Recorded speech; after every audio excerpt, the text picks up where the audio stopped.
Bueno, antes de comenzar el estudio bíblico, hermanos, quisiera que abriera su Biblia.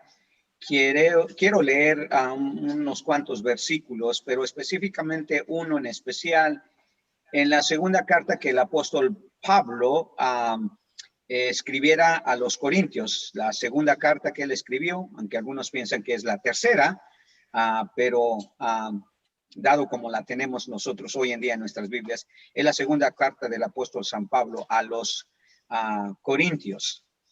Y la razón, hermanos, que vamos a leer ese texto es porque hay un versículo que me llama la atención. Mientras lo encuentra, usted sabe, Pablo está hasta cierto punto defendiendo su apostolado cuando él escribe su primera carta a los Corintios, y en la segunda carta, aunque no es precisamente el énfasis eso, Pablo sigue hablando, hermanos, acerca de su apostolado, y un apostolado que le había costado sudor y sangre, como dicen por allí. Y en el capítulo 11 de Segunda a los Corintios, él da una descripción, hermanos, por demás abrumadora acerca de todas las cosas que había acontecido en su ministerio. Y si usted, por ejemplo, empieza a leer desde el versículo quizá 21 de Segunda a los Corintios, capítulo 11, en el versículo 21, el apóstol Pablo comienza a describir, hermanos, lo que le ha tomado, hermanos, ser un apóstol de Jesucristo, lo que le ha tomado, hermanos, a sufrir por el ministerio que el Señor le llamó a hacer. En el versículo 21 dice, para vergüenza mía lo digo, pero eso fuimos demasiado débiles, hablando acerca de que Pablo hasta cierto punto no había sido lo suficientemente fuerte en llamar la atención sobre la actitud que los corintios estaban teniendo sobre sobre el ministerio, sobre la palabra del Señor y sobre su apostolado. Continuando en el versículo 21 dice, pero en lo que otro tenga osadía, hablo con locura, también yo tengo osadía. Son hebreos, yo también. Son israelitas, yo también. Son descendientes de Abraham, y también yo. Son ministros de Cristo, como si estuviera loco hablo, yo más. Y ahí empieza Pablo a describir todo lo que era su ministerio, lo que le había costado su ministerio como apóstol. Yo más, en trabajos más abundante, en azotes sin número, en cárceles más, en peligros de muerte muchas veces. De los judíos 5 veces he recibido 40 azotes menos 1. 3 veces he sido azotado con varas, 1 vez apedreado, 3 veces he padecido naufragio, 1 noche y un día he estado como náufrago en alta mar, en caminos muchas veces, en peligros de ríos, peligros de ladrones, peligros de los de mi nación, peligros de los gentiles, peligros en la ciudad, peligros en el desierto, peligros en el mar, peligros entre falsos hermanos, en trabajo y fatiga, en muchos desvelos, en hambre y sed, en muchos ayunos, en frío y en desnudez. Y además de otras cosas, lo que sobre mí se agolpa cada día, la preocupación por todas las iglesias. Y además de otras cosas, lo que sobre mí se agolpa, dice Pablo, cada día la preocupación por todas las iglesias. Todo lo que Pablo, hermanos, por así decirlo, sufrió por el Señor, se debió en gran parte, hermanos, por el amor y la gran preocupación que Pablo tenía por la iglesia. He estado leyendo 2 o 3 libros que tienen que ver con el tema de la iglesia, y si usted sabe, hemos estado tocando parte de ello en la escuela dominical de nuestros servicios dominicales. Y sigo con esa temática y vamos a empezar una nueva serie de estudios nuevamente en la iglesia, porque al igual que Pablo, creo que todos aquellos que somos pastores, por alguna razón debería de preocuparnos el estado espiritual y la condición espiritual de la iglesia. He estado leyendo un libro en específico que me gustaría enseñarles parte de la carátula, que se llama así: Las 7 amenazas que enfrenta toda iglesia. Las 7 amenazas que enfrenta toda iglesia, por el hermano Juan Sánchez. No lo conozco a él personalmente, adquirí ese libro hace unos meses cuando fui a una conferencia y me llamó la atención todo lo que él escribe en ese libro acerca de la condición de la iglesia. Y me llamó la atención porque en parte, como dije yo, como pastor, a mí me preocupa la condición de la iglesia y creo que a todo cristiano le debe de preocupar la condición y la situación de la iglesia hoy en día, así como a Pablo le preocupó y a los demás apóstoles, me imagino, a la iglesia en ese tiempo. Y con eso en mente, vamos a comenzar una serie de estudios que he titulado con el mismo nombre de este libro. Algunas cositas simplemente he agregado. Casi todo lo que vamos a ver en el estudio son partes de lo que hay en ese libro, y si usted lo puede comprar, obviamente lo puede hacer. Eso le va a ayudar también a entender todo el contexto de lo que vamos a hablar o de lo que no podamos hablar en el estudio. Las 7 amenazas que enfrenta la iglesia. Para Pablo, hermanos, era una preocupación, hermanos, la condición espiritual de la iglesia. Lo dice en el versículo 28, ¿verdad? Y además de otras cosas, lo que sobre a mí se agolpa, dice cada día, la preocupación por todas las iglesias. Y no solamente Pablo, posiblemente también el Señor Jesucristo tiene esa preocupación por las iglesias, hermano, por la condición espiritual de la iglesia. En el caso del hermano Juan Sánchez, él plantea también, aparte de la temática de su libro, él dice 7 amenazas que enfrenta toda iglesia, y él dice, y tu parte en superarlas. En otras palabras, él nos motiva en ese libro, hermanos, a también preocuparnos, hermanos, y hacer algo por la condición espiritual de la iglesia. Y no sé a usted cuánto le preocupa la condición espiritual, la situación de la iglesia, hermanos, pero si no le preocupa, debería. No hay institución que más ame Dios en este mundo, hermanos, que la iglesia. Hemos estado viendo en los estudios de escuela dominical que Cristo amó a la iglesia, hermanos, se entregó por ella. No cabe duda que se sacrificó Cristo por la iglesia, pero además que le preocupa, hermanos, la condición espiritual, la situación, hermanos, de la iglesia hoy en día. Nosotros, como subtítulo a este estudio, he agregado yo que todos nosotros, hermanos, podemos evitar esos daños que estas amenazas pueden causarle a la iglesia. Entonces, nuestra parte, hermanos, es tratar de evitar los daños que se cause a la iglesia con estas 7 amenazas que enfrenta la iglesia, de acuerdo al hermano Juan Sánchez, que escribió este libro. Y yo creo que nos va a ayudar a nosotros, hermanos, a poder reflexionar un poquito acerca de la importancia que tiene que nosotros juguemos un papel importante dentro de la iglesia. Note la iglesia cómo está hoy en día, y hablo de la iglesia en general, ¿verdad?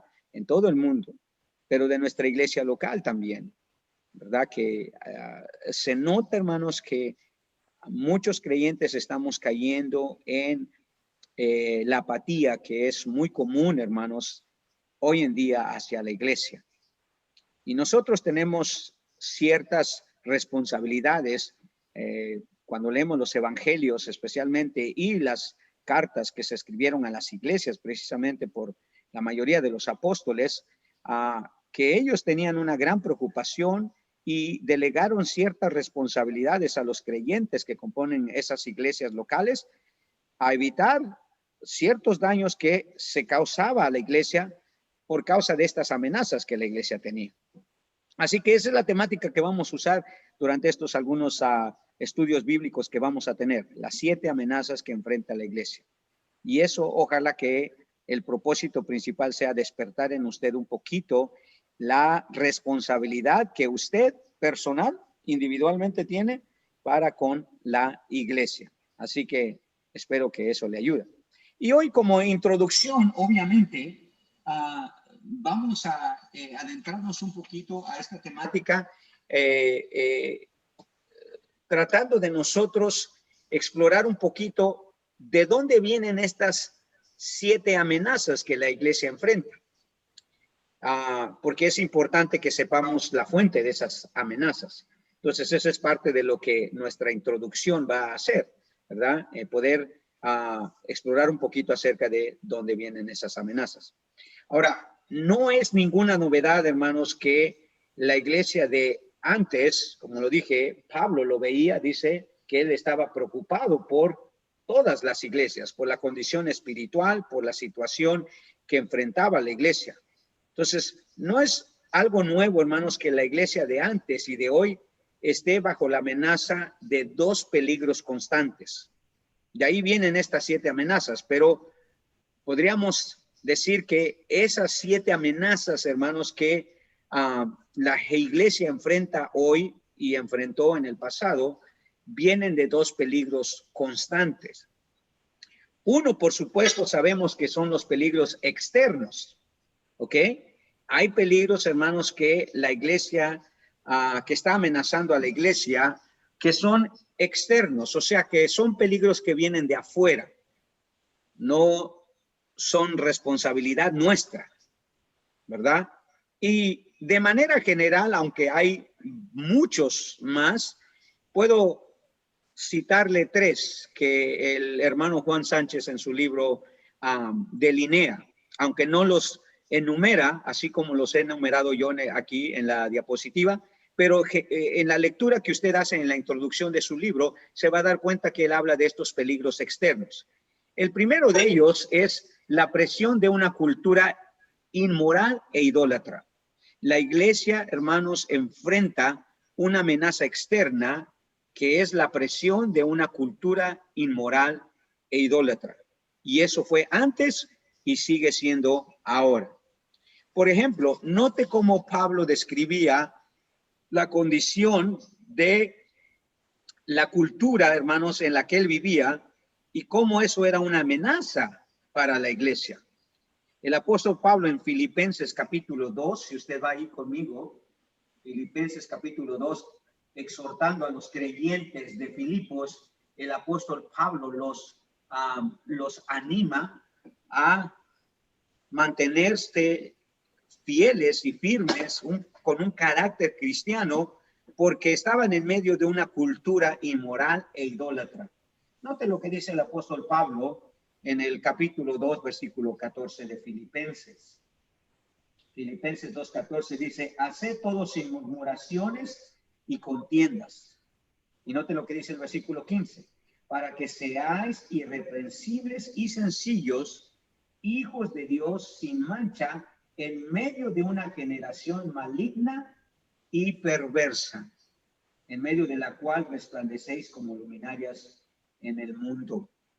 Entonces, uno de los peligros que amenaza a la iglesia hoy en día, hermanos, como lo era en el pasado, es la presión de una cultura inmoral e idólatra. Sabemos, hermanos, que eso es una realidad. Vivimos en una cultura, hermanos, que aplaude, que promueve, que acepta la inmoralidad y la idolatría del hombre mismo y de otras cosas constantemente, hermanos. Ya no hay programas, ya no hay entretenimiento sin ver, hermanos, cómo la cultura de este mundo promueve la inmoralidad y promueve la idolatría. Así que esa es una de las presiones externas que tiene la iglesia. Ese es uno de los peligros que amenaza la iglesia. Otro segundo peligro externo, podríamos decir lo que es la influencia mundana que se ha infiltrado en la iglesia. La influencia del mundo, hermanos, lamentablemente ha llegado a la iglesia. Y es un peligro, hermanos, porque puede influenciar y, por así decirlo, desviar a los creyentes para ir en pos de las seducciones de este mundo. Es muy peligroso, hermanos. Tanto así que el apóstol Pablo lamenta que el mundo haya sido el causante de desviar la atención de un hombre que en un tiempo servía a Dios y colaboraba incluso con Pablo hacia el mundo. Si usted se recuerda, en segunda a Timoteo, capítulo 4, versículo 9 y 10. Si usted va ahí conmigo en segunda a Timoteo, capítulo 4, el apóstol Pablo habla sobre la influencia del mundo en la iglesia, tanto que se llevó, por supuesto, a un fiel creyente.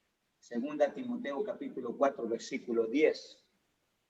En el versículo 9, Pablo, despidiéndose de Timoteo, ya a punto de ser ejecutado, dice en el versículo 9, procura venir pronto a verme, porque Demas me ha desamparado amando a este mundo. O sea, la influencia del mundo con todo su atractivo, hermanos, que tiene, es un peligro para la iglesia, es un peligro para los creyentes, porque muchos ceden hasta a esa seducción del mundo. Y sabemos que tal vez es por ello que el apóstol San Juan exhorta a los creyentes en su primera carta, en el capítulo 2, versículo 15. Si usted se recuerda, un famoso versículo donde dice él que no améis al mundo ni las cosas que están en el mundo, porque todo aquel que ama al mundo, el amor del Padre no está en él, y todas las cosas que hay en el mundo, los deseos de la carne, la vanagloria de la vida, no provienen del Padre, sino del mundo.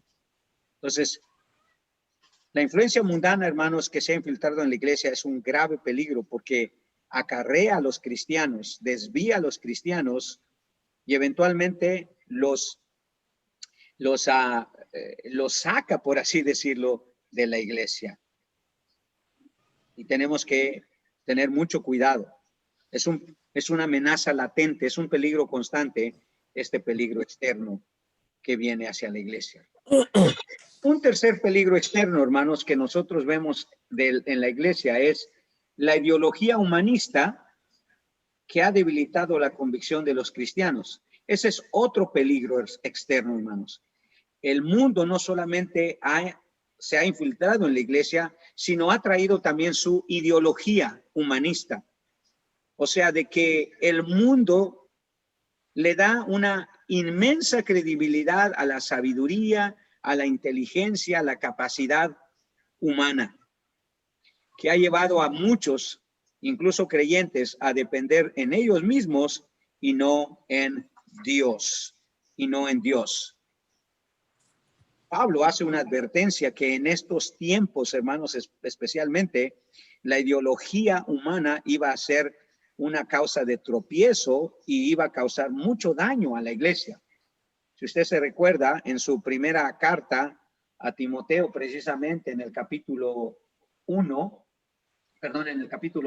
cuando él lo exhorta a Timoteo a ser fiel en la predicación de la palabra, el apóstol Pablo le dice a Timoteo que la ideología humanista iba a debilitar la convicción de los cristianos si ellos no se mantenían fieles y firmes y si no había una predicación constante de la palabra de Dios.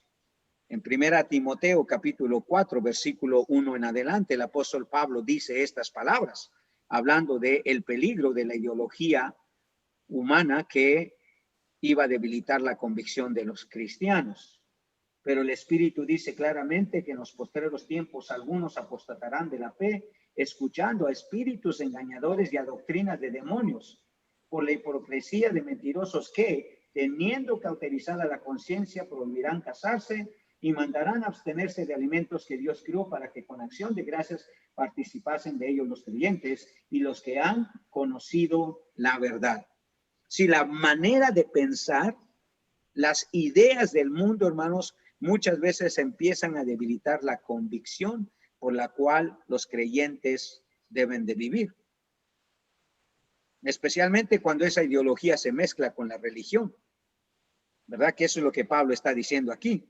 Van a llegar hombres que van a tener cauterizada la conciencia, o sea, van a tener una conciencia completamente cerrada a la palabra de Dios y van a empezar a inventar una serie de ideologías por las cuales vivir que están en oposición a Dios. En el caso de la cultura de Pablo eran los alimentos. En el caso de nosotros muchas veces es la ciencia o la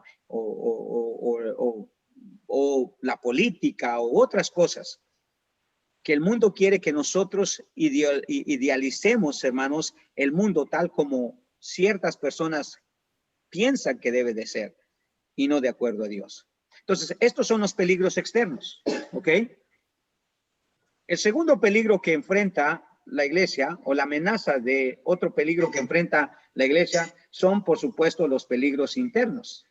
O sea, los peligros externos muchas veces no podemos hacer nada por ello, hermanos. Van a venir, no importa cuán responsables y cuán maduros y cuán fieles seamos en el Señor.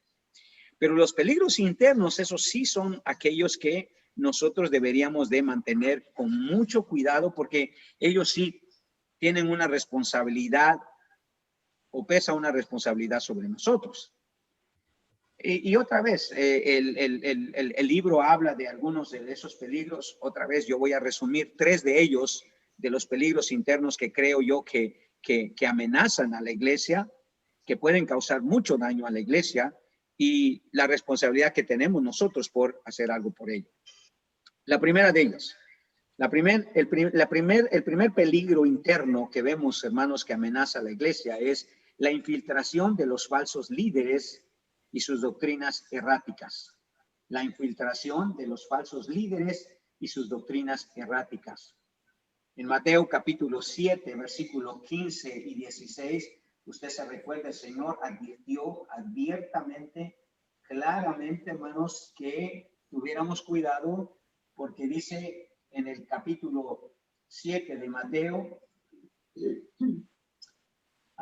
versículo 15 y 16, dice el versículo, capítulo 7, versículo 15 y 16, guardaos de los falsos profetas, que vienen a vosotros con vestidos de ovejas, pero por dentro son lobos rapaces. Por sus frutos los conoceréis. Y hermano, eso quizá es el peligro más evidente que podemos ver, hermanos, en la iglesia hoy en día. La infiltración de líderes, hermanos, que están predicando y enseñando doctrinas, como dice Pablo, de demonios, ideologías de hombre, ideas, hermanos, de hombre. Y lo malo no es que son gente que está fuera de la iglesia. Lo triste es que son gente que está dentro de la iglesia. Y no le debe de sorprender, hermanos, que hay una gran cantidad de líderes falsos que están promoviendo doctrinas completamente erráticas.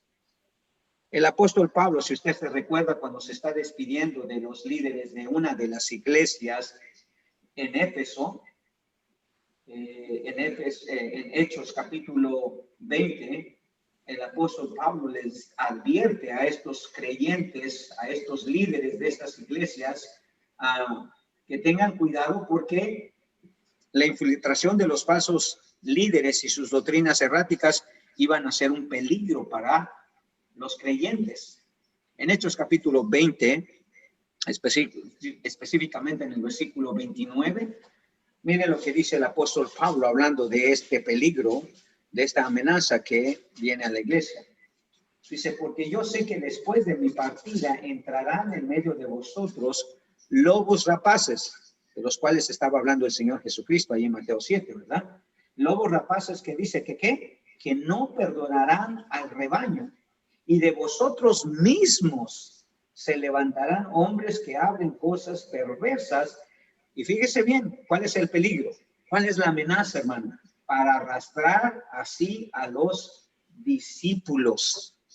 Hermano, usted no está exento de caer en ese peligro, hermano, de que empiece a escuchar a algún falso líder que le suene bien, que le suene razonable, que le suene atractivo, que le suene carismático, y usted empieza a decir, pues tiene razón.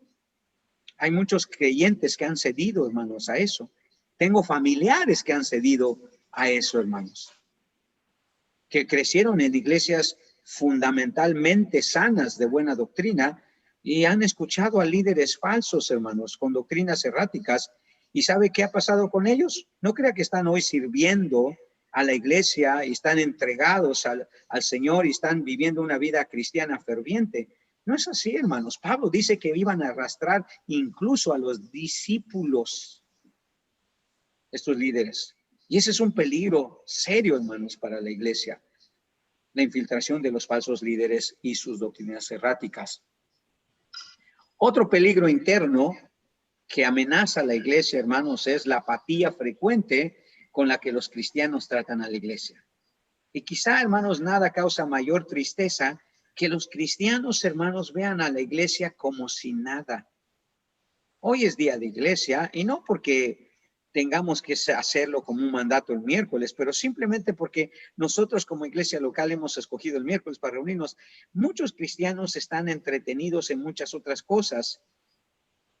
Tienen una apatía, hermanos, tremenda hacia la iglesia.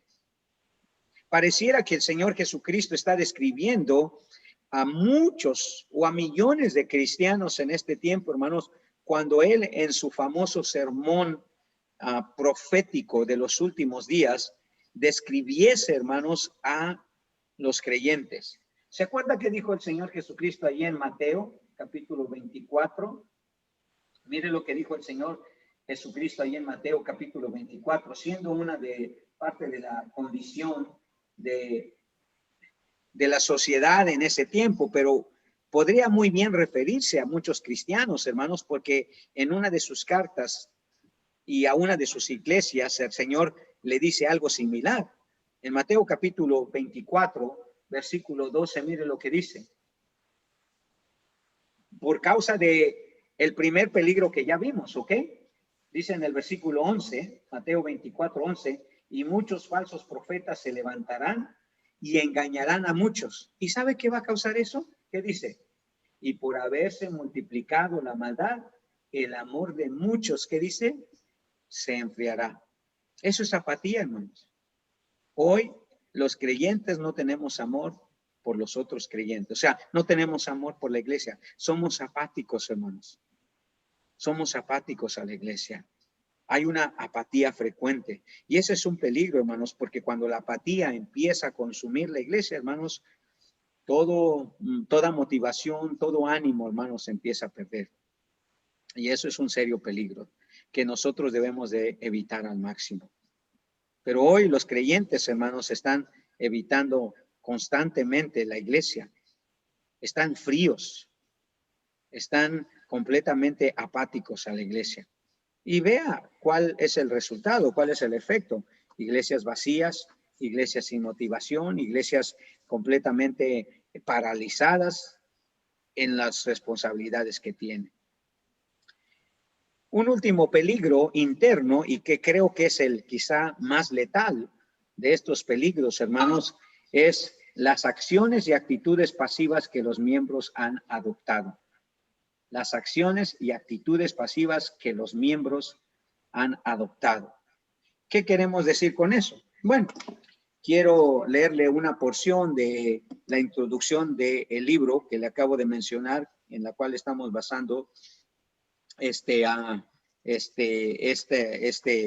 estudio, porque se me hizo muy interesante sobre esto que escribe el hermano Juan Sánchez, hablando de este peligro interno de las acciones y actitudes pasivas que los miembros de la iglesia han adoptado. Él dice esto: en la escena actual, los cristianos son el blanco de burlas en los programas de entrevistas o en las redes sociales. Los cristianos permanecen temerosos en silencio en su lugar de trabajo por miedo a perder sus empleos. Los equipos de liderazgo de las iglesias riñen debido a las diferencias teológicas. Las denominaciones adoptan una nueva definición del matrimonio. Las iglesias cierran y los promotores inmobiliarios les echan mano rápidamente para convertirlas en algo más relevante. Las congregaciones se desaniman porque la asistencia mengua y porque el alma de su nación parece irreversiblemente perdida. No se puede negar, no tiene sentido enterrar la cabeza en la arena. Todas las iglesias están en peligro y eso incluye la suya. De hecho, en realidad solo existen dos tipos de iglesias, aquellas que están sobriamente conscientes de los riesgos y se preparan para enfrentarlos, y aquellas que no se dan cuenta en lo absoluto. El diablo está al acecho de ambas. La pregunta es, ¿qué vas a hacer al respecto? Y ese es el fin de la cita. Entonces, nuestras acciones, hermanos, y nuestras actitudes se han paralizado. Ya no estamos haciendo lo que debemos de hacer. Hemos dejado nuestras responsabilidades primordiales a un lado, y eso es un peligro cuando llega a, por así decirlo, afectar a toda la iglesia. Y eso parece que fuera la realidad. Con razón el Señor Jesucristo dijo, el amor de muchos se enfriará. Aunque estaba hablando de un grupo específico de personas en un específico tiempo, también se puede aplicar a nosotros, hermanos, porque la verdad que muchos de nosotros caemos en esa actitud pasiva. Nos da miedo hablar, nos da miedo confesar a nuestro Señor, nos da miedo a proclamar su palabra, nos da miedo demostrar nuestras convicciones, porque no queremos sentir mal a la gente, o porque nosotros no queremos que nos hagan sentir mal. Y entonces estos peligros han afectado la iglesia seriamente. Si lo piensa, va a ver que sí. Entonces, para nosotros es muy importante, hermanos, entender esto. Ahora, estos dos peligros que amenazan la iglesia, hermanos, tienen un efecto. Tienen un efecto. El hermano Sánchez habla de los efectos que estos peligros han dejado en la iglesia. Y otra vez los puedo enumerar en cierta manera para que los podamos ver de una manera más sencilla. Pero ¿cuáles son los efectos de estos dos peligros, los peligros internos y externos que están amenazando a la iglesia? Son tres, podríamos citar otra vez, no porque sean los únicos, pero creo que son de los que, al menos el hermano Juan Sánchez está diciendo que son muy revelantes. La primera es el silencio de los creyentes ante la sociedad libertina e incrédula. Tenemos, hermanos, la boca tapada porque ya nos da miedo denunciar, hermanos, el pecado de nuestros familiares, la idolatría de nuestros amigos, incluso el pecado de nuestros hermanos en Cristo. Pero ya no queremos denunciar, ya no queremos llamarle a nadie en pecador, ya no le queremos llamarle a nada pecado, y estamos siendo silenciados, o nosotros mismos hemos puesto, hermanos, a nuestros labios en silencio, como el microfonito que usamos aquí en Zoom, ¿verdad? Y no queremos denunciar, hermanos, no queremos oponernos, no queremos denunciar lo que esta sociedad está haciendo.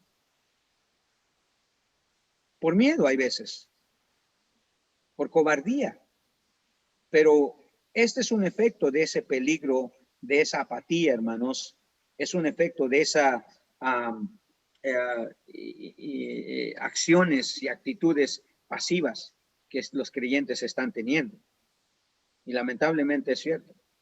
Piense por un momento, cuánto tiempo ha pasado que usted no ha confrontado el pecado de alguien, que usted se ha pronunciado directa y enfáticamente en contra de algo en su trabajo, que usted sabe que es pecaminoso. No, pero me pueden correr.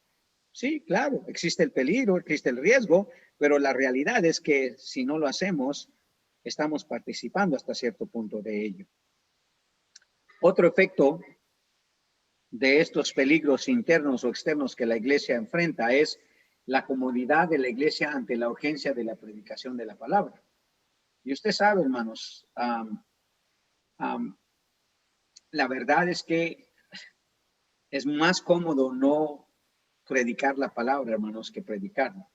Y no solo estoy hablando de una predicación formal, sino más bien de ese tipo de predicación que es compartir el evangelio con las personas, compartir la palabra de Dios. O sea, hemos pasado, hermanos, a una condición en la cual estamos sumamente cómodos con no hablar de la palabra de Dios, de no llevar el mensaje del evangelio. Y eso está afectando seriamente a la iglesia. Por eso, en cierta manera, la iglesia se está derrumbando, la iglesia se está disminuyendo sus números, precisamente porque nosotros como cristianos pasamos las semanas y semanas y meses y años y nunca tenemos la iniciativa, la responsabilidad de predicar la palabra. Jesús nos dio un mandato claro, hermanos, y específico. Ir por todo el mundo, perdón, y ¿qué dice? Predicar el evangelio. Y me pregunto si estamos haciéndolo. La realidad es que, de manera general, la iglesia no lo está haciendo. Tercero, el otro efecto de estos peligros internos y externos que la iglesia enfrenta es la asociación de la iglesia con la corriente mundana.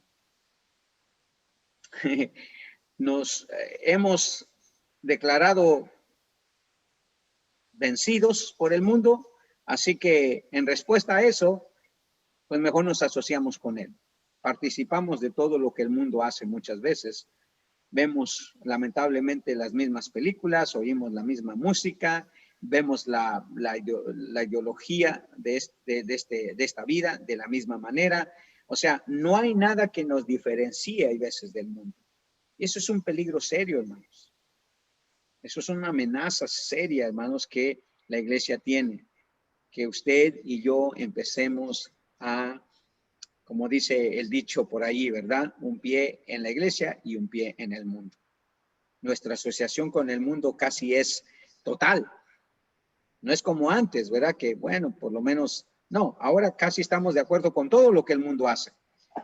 En parte porque, como dije yo, estamos en silencio, no denunciamos nada acerca del mundo, no nos oponemos a nada al mundo y por lo tanto preferimos asociarnos con ellos.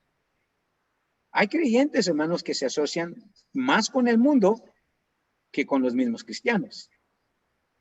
Hay creyentes que viven, hermanos, más idealizando un mundo tal como esta sociedad lo pone, en vez de realizar la vida cristiana tal como Dios la quiere.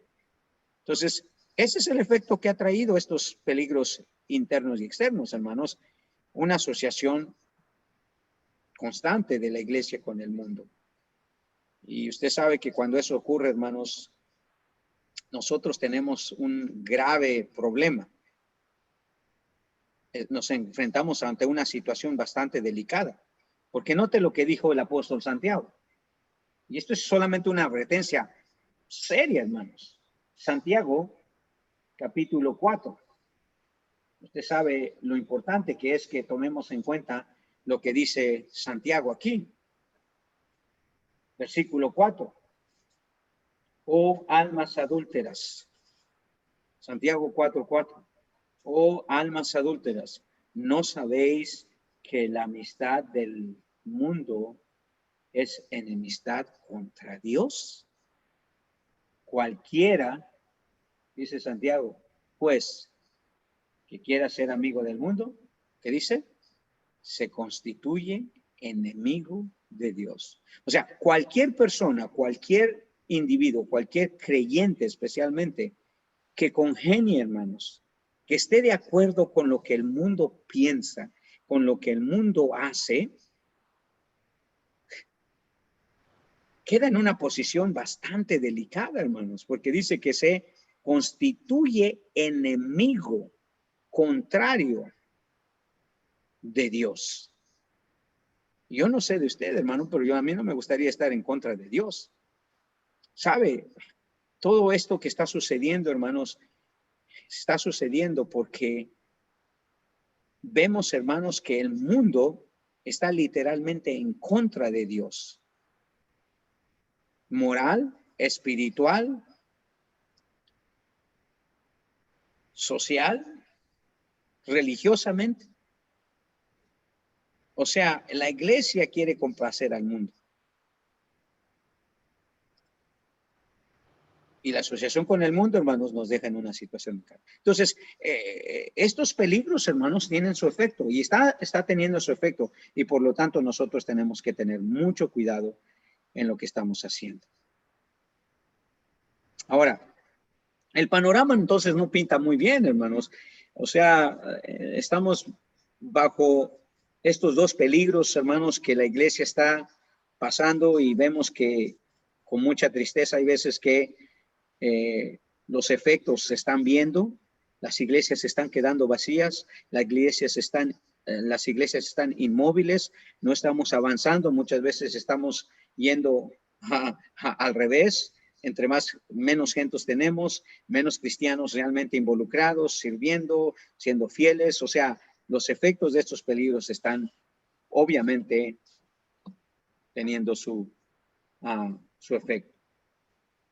Ahora, lo bueno, hermanos, es que sabemos que la palabra de Dios tiene también su efecto. Tiene su efecto. Y como vamos a hablar de la iglesia, obviamente tenemos que hablar de aquel que está a la cabeza de la iglesia, al frente de la iglesia. Y vamos a enfocarnos específicamente en lo que Jesús quiere que su iglesia haga o lo que Jesús denuncia acerca de su iglesia para poder, obviamente, ayudarnos a poder hacer nuestra parte en estas amenazas. Ahora, hay algo alentador en esto, hermanos. ¿Ok? Hay algo alentador en esto. Jesús, hermanos, ha dejado escrito un mensaje relevante para que la iglesia esté lista para enfrentar estas amenazas. Escuche bien. Jesús ha dejado escrito un mensaje relevante para que la iglesia esté lista para enfrentar estas amenazas. Eso es alentador, hermanos. O sea, porque Jesús sabe y conoce la condición de su iglesia antes y hoy. Entonces, Él nos ha dejado, hermanos, un mensaje alentador. Específicamente un mensaje alentador en el libro de Apocalipsis, que es donde más Jesús trata con la iglesia. ¿Escuchó bien? El libro de Apocalipsis, hermanos, es cierto, es un libro profético. Pero si usted ve, casi todo lo que sucede en torno a la iglesia, alrededor de la iglesia. Ahora, este mensaje que encontramos, hermanos, del Señor Jesucristo en el libro de Apocalipsis está en forma profética, es verdad, pero es práctica para la iglesia. ¿Por qué es práctica para la iglesia? Bueno, mire lo que dice el versículo 1 de Apocalipsis capítulo 1. ¿Ok? Mucha gente no lee Apocalipsis porque dice, pastor, es muy complicado entender Apocalipsis. Pero cuando hablamos de estas amenazas que la iglesia está pasando o está enfrentando o va a enfrentar o ha enfrentado, el libro de Apocalipsis, hermanos, aunque es un libro profético, tiene mucho de práctico, especialmente para la iglesia. Y esta es la razón. Mire lo que dice en el versículo 1 de Apocalipsis 1.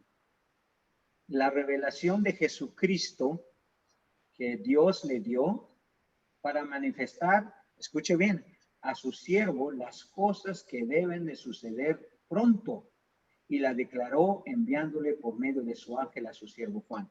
En otras palabras, hermanos, Jesús está muy interesado en que la iglesia conozca sus planes y sus propósitos para ella, para la iglesia. Jesús, hermanos, no ha dejado a su iglesia aquí en este mundo a ciegas para ver hacia dónde vamos y qué. No, le ha dado una revelación específica de lo que va a suceder con su iglesia. Y algo que va a suceder con su iglesia es que su iglesia va a pasar por estas 7 amenazas. ¿Ok? Y él dice que las ha de revelado a sus siervos para que ellos sepan lo que va a suceder pronto, lo que va a suceder con la iglesia, las amenazas por las cuales va a pasar, por supuesto, la victoria que va a tener. Entonces, el mensaje, hermanos, que el Señor Jesucristo nos ha dejado es relevante y aunque está en forma profética, tiene aplicaciones prácticas. Es práctica en su contenido, en su aplicación. Y por supuesto, Al ser un mensaje de parte del Señor Jesucristo para su iglesia, este mensaje además tiene una bendición especial para su iglesia. El libro de Apocalipsis, hermanos, es una revelación que trae, hermanos, una gran bendición. Miren lo que dice el versículo 3. Apocalipsis capítulo 3. Digo, capítulo 1, versículo 3. Note lo que dice. Como algunos ya se me durmieron. A ver, hermano Irineo, léanos Apocalipsis 1:3. Rapiditamente, como dicen por allá. Amén, pastor. Apocalipsis 1:3. Ok, dice, Juan, yo a las 7 iglesias que están en Asia, Grecia. Apocalipsis 1:3, hermano. Apocalipsis 1:3. ¿Sí es 1:3? No. 1:3. Sí, 1:3. No. Oh, bienaventurado el que lee y los que oyen las palabras de estas profecías y que guardan las cosas que en ella escritas, porque el tiempo está cerca. ¿Qué dice? Bienaventurado el que lee y los que oyen las palabras de esta profecía y guardan las cosas en ella escritas. Es una bendición, hermanos. Jesús en este mensaje nos ha dejado una tremenda, una inmensa bendición. Él sabe que su iglesia, hermanos, va a pasar por tribulación, por sufrimiento, van a haber obstáculos en el camino, van a haber amenazas que pareciera que van a destruir y acabar con su iglesia.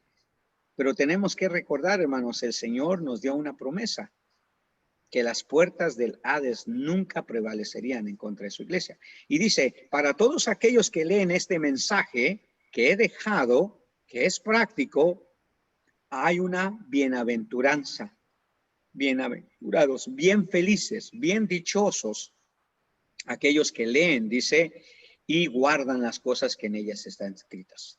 Entonces, Jesús, hermanos, nos ha dejado un mensaje relevante para nosotros, para cuando enfrentemos estas amenazas o cuando ya las estemos enfrentando, podamos, hermanos, saber que hay una bendición en ese mensaje y que estas amenazas nosotros podemos superarlas, como dice el hermano Juan, y nuestra parte para superarlas. Entonces, el mensaje, hermanos, tiene una bendición especial. Ahora, ¿cuál es ese mensaje? ¿Cuál es ese mensaje que el Señor ha dejado tan relevante para que la iglesia esté lista para enfrentar estas amenazas? En el versículo 5 y 6 está, hermanos, ese mensaje. Note lo que dice Apocalipsis 1, 5 y 6. Hermano Jesús, Apocalipsis 1, versículos 5 y 6. Dice así: y de Jesucristo, testigo fiel, el primogénito de los muertos y el soberano de los reyes de la tierra, el que nos amó y nos lavó de nuestros pecados con su sangre. Muy bien. Y nos hizo reyes y sacerdotes para Dios, su Padre. A él sea gloria e imperio por los siglos de los siglos. Amén. Amén. Gracias, hermano. Note lo que dice el versículo 5 especialmente. Dice, al que nos amó y nos lavó de nuestros pecados con su sangre. Ese es el mensaje más alentador, hermanos, que la iglesia puede escuchar. Nos hemos olvidado, hermanos, que el Señor Jesucristo nos ama, hermanos. Y el mensaje relevante es que Jesús, hermanos, nos ha dado su amor incondicional para salvarnos y preservarnos en este mundo. Ese es el mensaje, podríamos decir, más alentador que encontramos en Apocalipsis, porque todo lo demás pareciera que va a ser un desastre, hermanos. Y van a venir cosas bastante difíciles, no solamente para los creyentes, sino para el mundo entero. Pero a los creyentes el Señor dice, por medio del apóstol Juan, que Él nos amó y nos lavó de nuestros pecados con su sangre.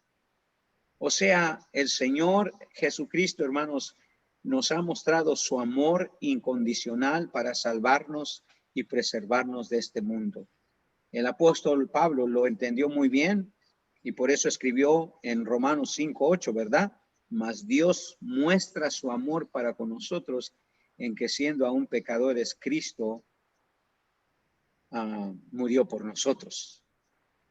Hermanos, no hay nada más alentador. Cualquier amenaza que venga en este mundo, hermanos, para la iglesia, puede ser superada, puede ser enfrentada confiando en el amor profundo, inalterable de nuestro Señor Jesucristo. Pero eso es lo que ha sucedido, hermano. Muchos creyentes han dejado de sentir el amor de Cristo por ellos. Se han olvidado de ellos. El Señor, hermanos, al igual que nuestro Padre Celestial, nos ama profundamente, eternamente. Y Él, hermanos, nos ha demostrado su amor. Entonces, Jesús, hermanos, nos ha demostrado su amor incondicional para salvarnos y preservarnos en este mundo. Quizá usted se ha olvidado que Jesús lo ama, hermano. Y a veces eso hace su caminar cristiano un poco más cansado, más con mayor incertidumbre, pero hay que recordar, hermanos, dice que el apóstol Juan, que Él nos amó y nos lavó de nuestros pecados. Eso es lo más grande que Dios ha hecho, hermanos, demostrarnos su amor y salvarnos. Y salvarnos para preservarnos de este mundo, hermanos. Y en este mundo, no solo de este mundo, pero también en este mundo. Ahora, hay 3 detalles, hermanos, que son particularmente alentadores de este mensaje para la iglesia. 3 detalles. Si los ve con cuidado, se va a dar cuenta que son importantes. ¿Cuáles son esos 3 detalles en este amor incondicional que el Señor nos ha dado para salvarnos y preservarnos? El primero es que Jesús está con la iglesia para enfrentar estas amenazas, hermano. Jesús está con la iglesia. O sea, Él no nos va a dejar solos cuando enfrentemos estas amenazas. Y lo hace de manera simbólica aquí el Señor Jesucristo. En el versículo 12 y 13 de Apocalipsis, si usted observa, hermanos, el Señor Jesucristo hace una revelación. Y como dije, aunque sí es profética, es simbólica, mucho de ello tiene una aplicación práctica.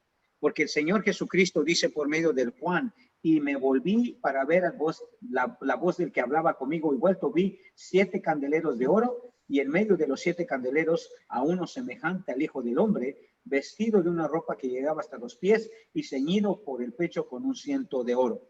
Ya sabemos que esos 7 candeleros y esas 7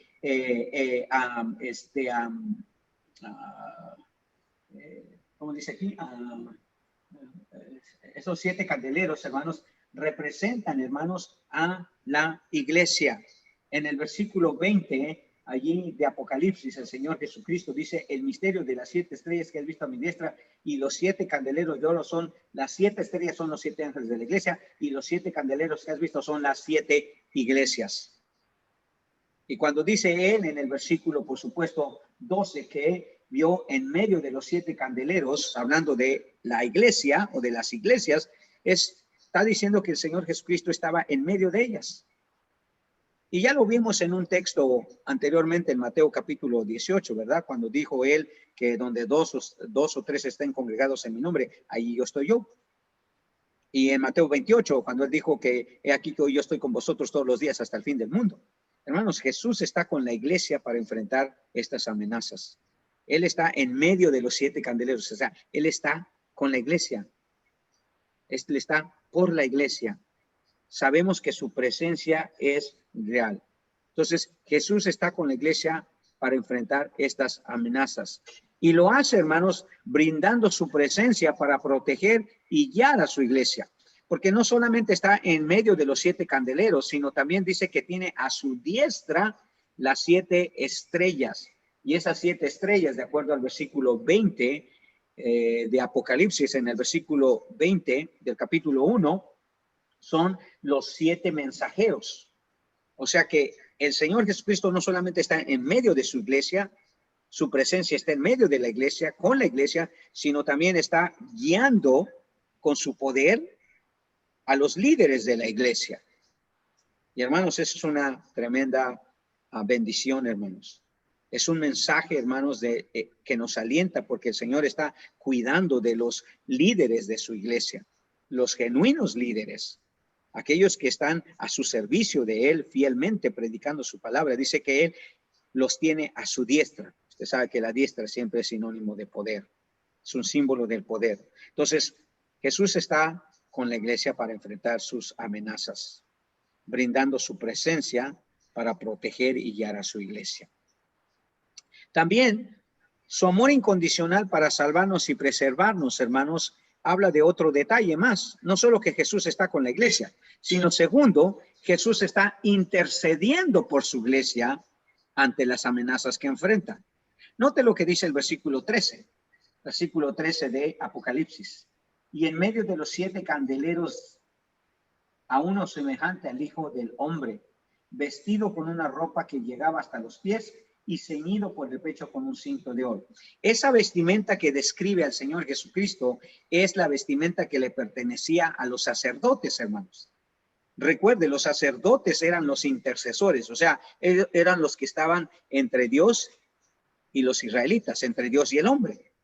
Y cuando Jesús aquí está describiéndose como el que tiene ese vestido de ropa que llegaba hasta los pies y estaba ceñido por el pecho con un cinto de oro, habla, hermanos, de acuerdo a Éxodo capítulo 28, versículo 4 y el versículo 31, de un sacerdote. Y el ministerio primordial de un sacerdote era la intercesión por el pueblo, la intercesión por el pueblo. Jesús, en su papel sacerdotal, dado que él llegó a ser un sacerdote, hermanos, según el orden de Melquisedec, dice el escritor de Hebreos, como sacerdote, hermanos, es alentador saber, hermanos, que el Señor Jesucristo está intercediendo por su iglesia. El apóstol Pablo lo dijo, ¿verdad? Jesús ofrece su intercesión continua para dar confianza a su iglesia, hermanos. Él está intercediendo por nosotros. Si usted se recuerda en ese pasaje majestuoso de Romanos capítulo 8, en el versículo 31 especialmente, note que el Señor Jesucristo dice, ¿qué pues diremos a esto? Perdón, el apóstol Pablo dice esto, ¿qué pues diremos a esto? Si Dios es por nosotros, ¿quién contra nosotros? El que no estimó ni a su propio Hijo, sino que lo entregó por todos nosotros, ¿cómo no nos dará también con él todas las cosas? ¿Quién acusará a los escogidos de Dios? Dios es el que justifica. ¿Quién es el que los condenará? Cristo es el que murió, más aún, el que también resucitó, el que además está a la diestra de Dios, el que también intercede por nosotros. Jesús, hermanos, ya hizo la obra salvífica. Ahora, su ministerio es un ministerio de intercesión y es una intercesión eterna, hermanos. Y Pablo dice, no importa lo que venga, si Dios es con nosotros, si Jesús está intercediendo constantemente por nosotros, podemos tener confianza, hermanos, que Él va a abogar por nosotros, como dice el apóstol Juan. Abogado tenemos para con el Padre a Jesucristo el justo. Juan 2:1. También el escritor de Hebreos hace alusión a esa intercesión. Cuando dice allí en Hebreos capítulo 7, versículo 23, note lo que dice el escritor de Hebreos en Hebreos 7, 23 al 25. Por tanto, y otros sacerdotes llegaron a ser muchos, hablando de los sacerdotes del Antiguo Testamento, debido a que por la muerte no podían continuar. Mas hablando de Jesús, en el versículo 22, que es el contexto, por cuanto permanece para siempre, tiene un sacerdocio inmutable, dice, por lo cual puede también salvar perpetuamente a los que por él se acercan a Dios, viviendo siempre para, ¿qué dice? Para interceder por ellos. Hermanos, Jesús está intercediendo por su iglesia ante las amenazas que va a enfrentar o que está enfrentando. Es alentador para mí, hermanos, que como pastor, aunque me preocupa y me desalienta y me desanima, hay veces, hermanos, sé que el Señor está intercediendo por su iglesia. Está intercediendo, hermanos, por ese rebaño fiel, por esa grey, hermanos, que Él ha dejado a nuestro cuidado. Él está intercediendo, hermano. Un intercesor es de suma importancia, hermanos, especialmente en nuestra vida espiritual. Y el Señor Jesucristo, en su amor incondicional para salvarnos y preservarnos en este mundo, está intercediendo por nosotros constantemente. Por último, este mensaje relevante que el Señor ha dejado de su amor incondicional, también tiene el detalle de Jesús está hablando con poder a su iglesia para fortalecerlos ante estas amenazas, hermano. Jesús habla con poder. Note lo que dice el versículo 10 y 11 de Apocalipsis. Apocalipsis 1, versículo 10 y 11. Mire lo que dice el apóstol. Versículo 11, 10 y 11. Yo estaba en el Espíritu, dice Juan, en el día del Señor, y oí detrás de mí una gran voz como de trompeta, que decía: yo soy el Alfa y el Omega, el primero y el último. Escribe en un libro lo que ves y envíalos a las 7 iglesias que están en Asia: Éfeso, Esmirna, Pérgamo, Tiatira, Sardis, Filadelfia y la Odisea. Y en el versículo 15, el apóstol Juan agrega otro detalle: y sus pies semejantes al bronce bruñido, refulgente como un horno, y su voz como estruendo de muchas aguas. Simbólicamente, Juan está representando a Jesús con esa descripción de su voz como estruendo de muchas aguas. Y cuando dice ahí en el versículo 11 que era su voz como de trompeta, está hablando de la autoridad, hermanos, que Jesús tiene cuando él habla. Y cuando él habla, hermanos, a su iglesia, tiene autoridad para defender a su iglesia y para juzgar a su iglesia. Y es alentador porque el Señor Jesucristo habla realmente en favor de nosotros, hermanos. Su voz tiene poder, hermanos. Su palabra tiene poder. Esto nos hace ver, hermanos, que Jesús ofrece a su iglesia las palabras perfectas para no sucumbir ante estas amenazas. Jesús, hermanos, nos va a dotar de su palabra, o nos ha dejado su palabra para nosotros enfrentar todas estas amenazas que vengan. En el versículo 17 y 18, para terminar, dice el apóstol Pablo el apóstol Juan: cuando le vi, caí como muerto a sus pies, y él puso a su diestra sobre mí, diciéndome: no temas. Qué palabras más alentadoras, hermanos, especialmente cuando hablamos de las amenazas que el Señor está a punto de describir enseguida en el capítulo 2 y el capítulo 3 de Apocalipsis, en esos 7 mensajes que él lanza a la iglesia. Dice el apóstol a San Juan, dice que él puso su mano y la voz que salió de la boca del Señor, de los labios del Señor, es: no temas. Y usted sabe, si usted ve por los evangelios, Jesús constantemente, en momentos de miedo, en momentos de incertidumbre, en momentos de sufrimiento, el Señor siempre alentó a sus apóstoles diciéndole: no teman, no temáis. Hermanos, puede que las amenazas a veces sean demasiado para nosotros, pero quiero decirle, el Señor dice que Él no nos ha dado espíritu de cobardía, sino de valor, de dominio propio.